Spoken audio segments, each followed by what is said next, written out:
Job chapter 41. Will you draw out Leviathan with a hook, or snare his tongue with the line which you lower? Will you put a cord through his nose, or pierce his jaw with a hook? Will he keep on pleading with you?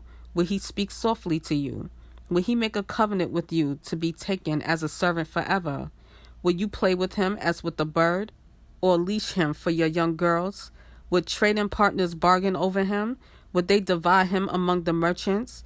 Fill his skin with harpoons, or his head with fishing spears? Put your hand on him. Think of the struggle. Do not do it again. See, an expectation of him is disappointed. He is laid low even at the sight of him. No one is foolhardy to wake him up. Who then is able to stand against me? Who has given to me first, that I should repay him under all the heavens that is mine? I will not keep silent concerning his limbs, or his mighty power, or his fair frame. Who shall take off the surface of his skin? Who approaches him with a double bridle? Who shall open the doors of his face with his frightening teeth all around? Rows of scales are his pride, closed up binding a seal. One to the other they fit closely, not even the breath enters between them. They are joined one to another, they stick together and are not separated. His sneezings flash forth light, and his eyes are like the eyelids of the morning. Out of his mouth go firebrands, sparks of fire shoot out. Out of his nostrils comes smoke, like a boiling pot or kettle. His breath sets coals on fire, and a flame goes out of his mouth. Strength dwells in his neck, and fear leaps before him. The folds of his flesh cleave together.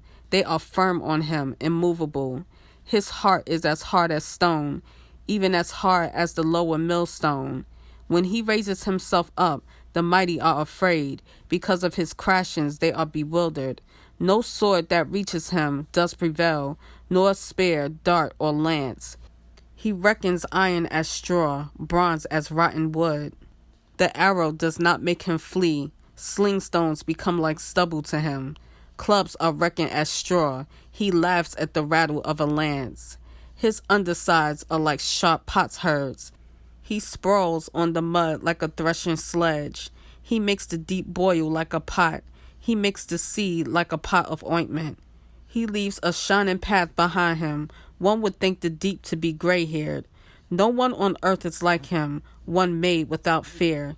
He sees all that is haughty. He is sovereign over all the sons of pride.